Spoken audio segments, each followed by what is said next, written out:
Hello, Standard 4th. Welcome in EVS lecture. This is our 12th lecture. In previous lecture, we have discussed about a pet animal, right? What is it eating? What is it doing? How much time it sleep, etc. Now, today we are going to discuss some more question about this pet. Does it have hair और feathers on its skin? मतलब कि उसको बाल है या उसकी body पर उसकी स्किन पर फेदर्स है। तो it have hair on its skin, इसकी बॉडी पर क्या है, उसकी स्किन पर बाल है। Can you see its ears, क्या आप उसके कानों को देख सकते हो? Yes, I can see its ears. Is it a baby और अ यंग एनिमल और अ फुल ग्रोन एनिमल? तो मैं क्या लिखूंगी कि वो एक बड़ा फुल ग्रोन डॉग है, मतलब छोटा ना बच्चा है न यंग डॉग है, वो फुल ग्रोन मतलब पूरी तरह डेवलपिंग डॉग है। तो it is a full grown animal. Will this pet animal lay eggs और गिव बर्थ टू बेबी? तो वैसे तो डॉग है वो बेबी को बोर्न करते हैं, राइट ना। लेकिन यहाँ पर मैं क्या लिखूँगी, डॉग का है तो will this pet animal lay egg और गिव बर्थ टू बेबीज? तो this pet animal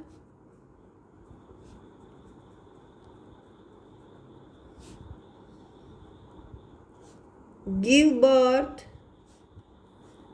to babies. Does it have young ones? No, उसके बच्चे नहीं है। और यहाँ पर आपको पिक्चर ड्रॉ करना है। तो ये मैंने डॉग के बारे में लिखा। आप अपने तरह से अगर लिखना चाहो तो अपने पेट के बारे में, अपने पड़ोसी के पेट के बारे में लिख सकते हो। Now over here look at this picture, colour the part which have even number. यहाँ पर जो इवन नंबर है मतलब 2, 4, 6, 8, 10, 12, यहाँ से लेकर जितने भी इवन नंबर है उनको आपको क्या करना है, उसको कलर करना है। Find out the name of the animal. हम यहाँ बिना कलर किए भी बता सकते हैं कि इट्स वो क्या है, एक डायनोसोरस।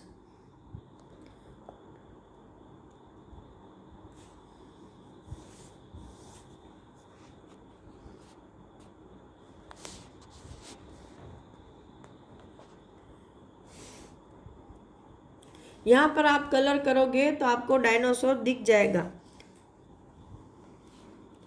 Many many years ago there were dinosaurs on earth. बहुत साल पहले हमारी पृथ्वी पर डायनासोर हुआ करते थे। But not anymore, लेकिन आज नहीं है। Now we see them in films, photos and books. अभी हम उनको किस में देखते हैं, तो कि मूवीज़ में, फ़ोटो में और बुक में। Find out more about dinosaur and share with your friends. तो ये आपको करना है कि डायनासोर के बारे में नेट पर सर्च करो, उस कितनी कितनी टाइप्स के हुआ करते थे, वो क्या खाते थे, कितने लंबे थे, एक्सेट्रा, और फ्रेंड के साथ उसको शेयर करना है। Have you seen any animal that looks a little like dinosaur? भाई आज तक आपने कोई ऐसे एनिमल को देखा है जो छोटे डायनासोर जैसा दिखे? Do you no it's name? आप उसका नाम जानते हो? Find out from your elders. अपने बड़ों से भी आप पूछ सकते हो। तो मैं आपको कुछ नाम सजेस्ट कर रही हूँ, आप अपने आप ऑब्जर्व करके बताना। फर्स्ट ऑफ ऑल तो ये है राइनोसोरस, वो भी डायनासोर जैसा दिखता है। फिर लिजार्ड है, वो भी डायनासोर जैसी दिखती है ना। तो आपको ऐसे और एनिमल्स फाइंड आउट करके याद करने हैं। ठीक है, तो आज ये जो हमारा चैप्टर है ख़त्म होने को आ रहा है। This is the last page. Look at this animal, right it's name. ये एनिमल को देखो, उसका नाम लिखना है यहाँ। तो सबको पता है ये टाइगर है, right. Do you know that this is our national animal. क्या आपको पता है कि ये हमारा नेशनल एनिमल है? यस, हमको पता है। वेयर डज इट लिव, वो कहाँ रहता है? तो के फॉरेस्ट में। कहाँ रहता है? The number of this animal are going down in India. ये जो एनिमल है उसकी संख्या भारत में कम हो रही है। गोइंग डाउन का मतलब है कम हो रहे हैं। Discuss why this could be happening. भाई डिस्कस करो कि ऐसा क्यों हो रहा है।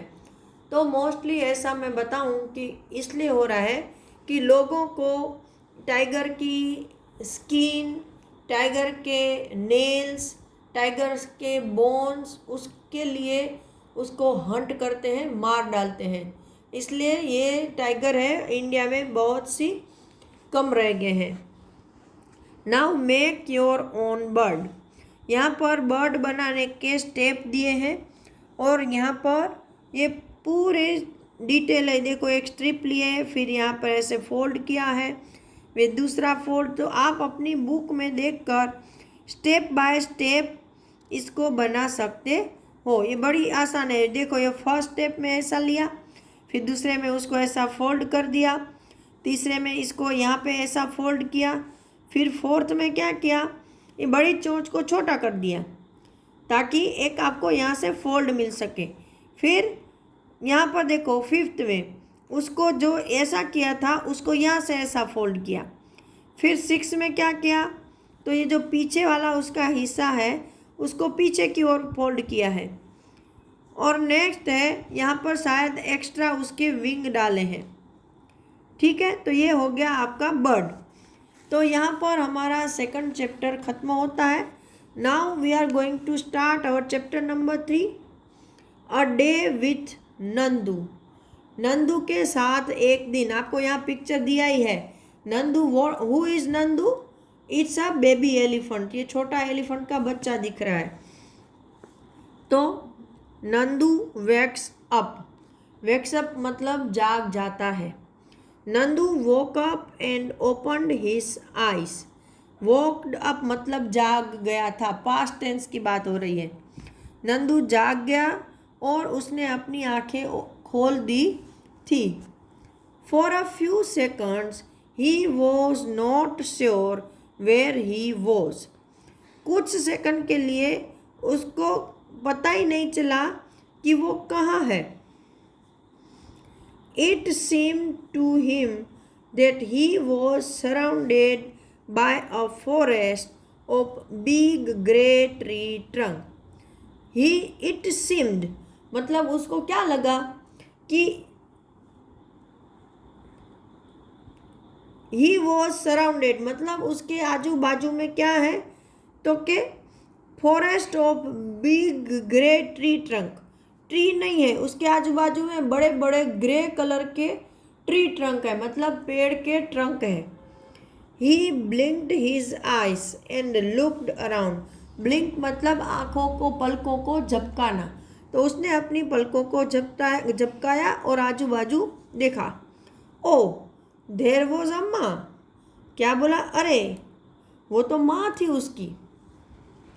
The grey forest that he had imagined he was in, मतलब जिसको वो ग्रे फॉरेस्ट समझ रहा था वो उसके अंदर था।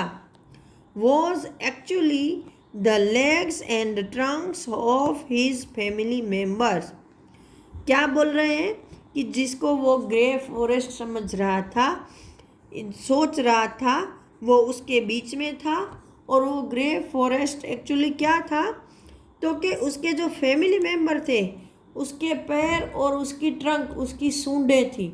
मतलब इसके हमें क्या समझ में आता है कि नंदू जब जागा तो हाथियों के झुंड के बीच में था और जो ग्रे फॉरेस्ट वो समझ रहा था वो हाथी के पैर और सूंड थे जो कि उसके फैमिली मेंबर थे, है ना। इसमें बताया कि अम्मा थी उसकी। तो आज तक के लिए हम इतना ही रखते हैं। नेक्स्ट लेक्चर में हम आगे ये स्टोरी डिस्कस करेंगे। तब तक के लिए have a nice day and good by two everyone.